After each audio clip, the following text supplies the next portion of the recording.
exploitation films, B-movie sci-fi, low-budget horror. These are can-do movies, and I watch them all. We're wrapping up the Larry Cohen retrospective with The Stuff from 1985. It was written and directed by Larry Cohen, and it was distributed by New World Pictures. If that name doesn't ring a bell to you, that's Roger Corman's company. So we got a king of can-do working on this movie. The budget for this film was $1.7 million, and it's kind of interesting when I see how good this movie looks to know that it was made with less than half the budget of Maniac Cop 2. Go figure. It's starring Michael Moriarty in a hairpiece that makes him look a lot like Judge Stone from Night Court, Garrett Morris of Saturday Night Live fame, Paul Sorvino, who I know mostly as the father of that one lady, and Danny Aiello from Do the Right Thing, a movie that got me interested in movies before any other one did. So our movie opens with a couple of old guys that are in the snow. And I don't know, are they in the North Pole? Are they in the South Pole? Are they just somewhere where it gets cold, like Michigan? In my mind, I like to think that they're in Antarctica because I want it to be like The Thing, you know, John Carpenter's The Thing.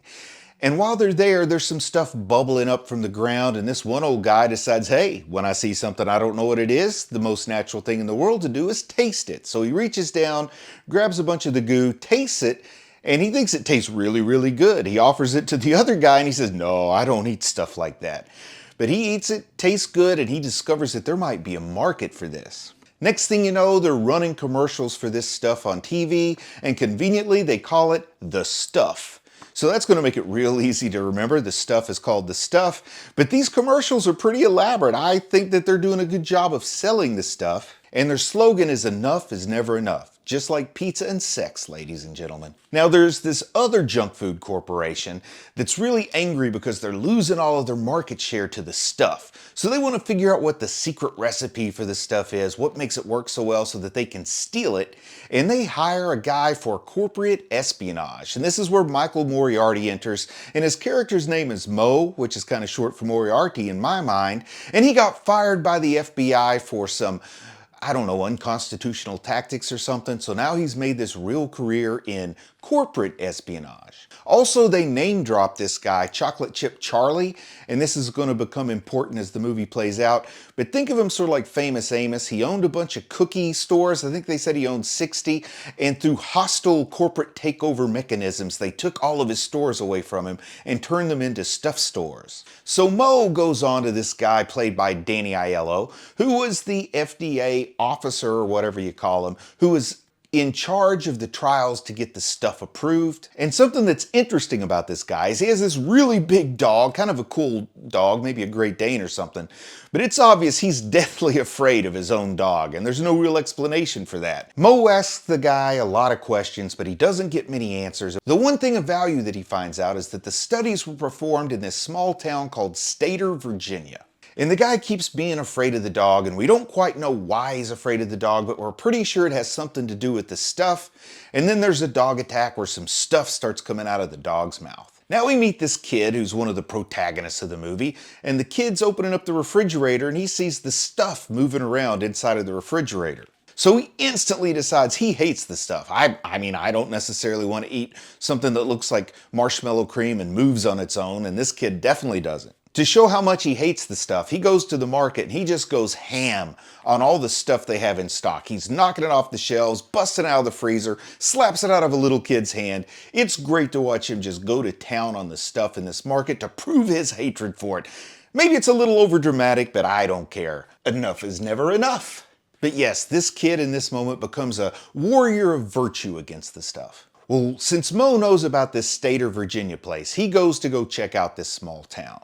And while he's there in that town, he meets Chocolate Chip Charlie, and they don't meet so well. It starts off with Chocolate Chip Charlie doing a kung fu attack on Mo. But they realize that the locals are all stuffies. And stuffies are what we're going to call people who are addicted to the stuff. Kind of like junkies, but they're stuffies. And while he's investigating here in the small town, he finds out that many of the original local residents moved to this place called Midland, Georgia. So Mo decides he's going to go to Georgia, talks about it with Chocolate Chip Charlie, and then they get attacked by locals on their way out of town, so they basically get ran out of town by the stuffies that are hanging around. Now this kid's family, his mom, his dad, his brother, they're all hooked on this stuff. And they're not happy just to be hooked on it themselves. They really try to force this kid to be hooked on the stuff. So he eats some shaving cream instead to try and trick him, but they see through his clever ruse and they start chasing him out of the house and down the street. Now Mo just happens to be driving by the house when this happens, and he picks the kid up in his car. You know, nothing more normal than a guy you've never met before picking you up in his car at night.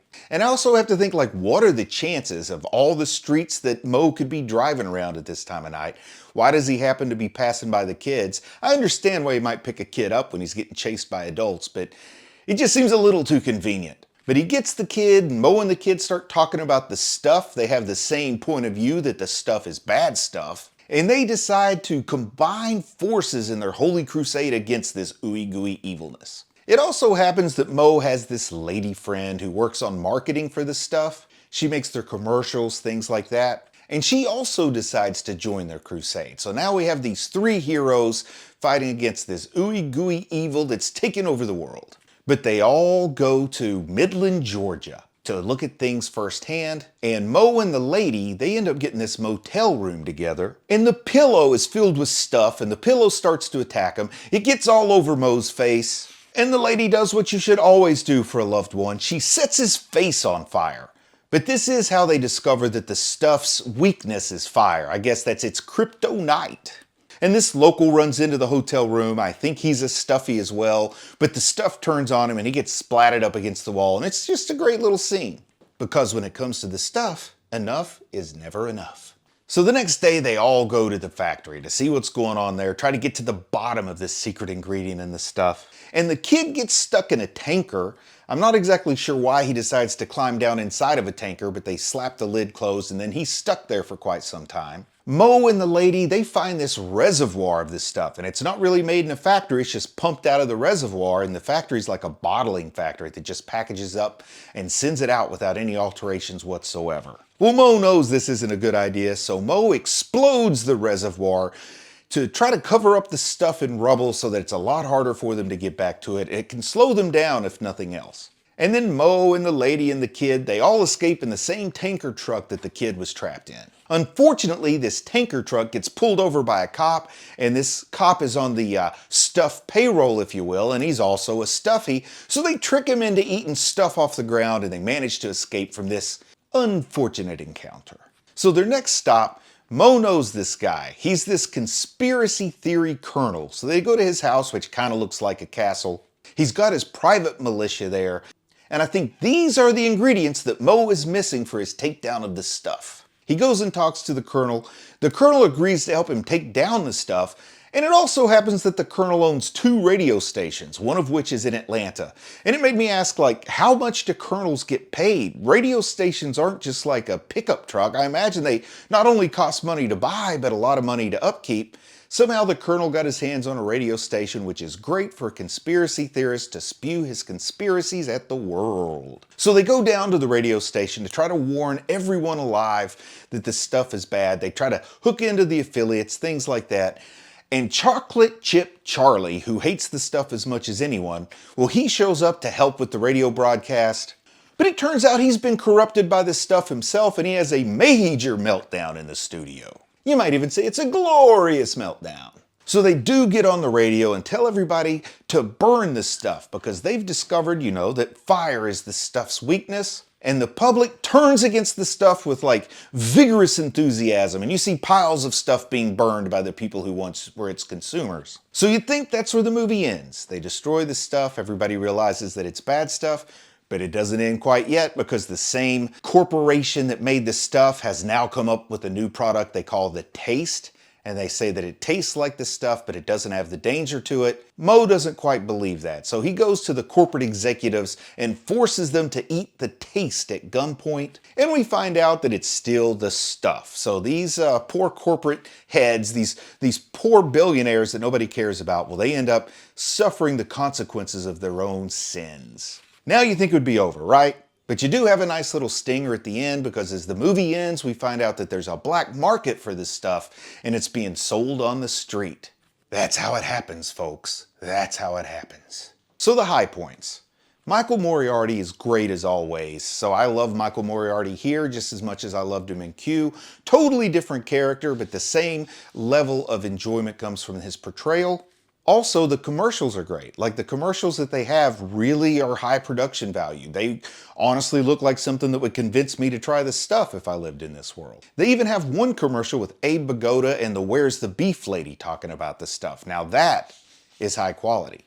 And the stuff itself, the way that they make it look like this ooey gooey marshmallow fluff that moves on its own and has its own entity, its own sentience, if you will. Well, they did such a great job of portraying that on screen. I love those effects. I love how it looked. I could just feel the ooey gooiness. I almost just wanted to squeeze my hands into this stuff. And when it comes to the warts, the first one that comes to mind is I do not like that hairpiece they put on Michael Moriarty. I don't think he needed that hairpiece to play this character, but someone gave it to him. And if you are going to give him a hairpiece, why do you choose the Harry Anderson model? I have no idea, but that is what it is. I was disappointed with the factory attack. I really played up a whole lot in my mind, like what it's going to look like when the militia attacks the factory. We're going to have this big battle. But it turned out to be pretty anticlimactic. The stuff just evacuated and let the militia have the factory without a fight. And I also think it had one too many endings. I like the ending where people start burning the stuff. I like that final tag where we find out that there's a black market for this stuff. But that whole stretch there where he goes back and makes the corporate guys eat the taste, I don't really think that moved the story very much. I think it's just as good without that. So like I say, one too many endings, but I'm starting to see that just perhaps Larry Cohen likes too many endings. So the final word, it's a lot of fun with enjoyable effects, and it's surprisingly family friendly. So you could watch this with the whole family if you wanted to and still enjoy it. So I'm going to give it 4 out of 5 Ed Woods. Don't forget to like. Don't forget to subscribe. You can always like and subscribe. And I'll see you again next time.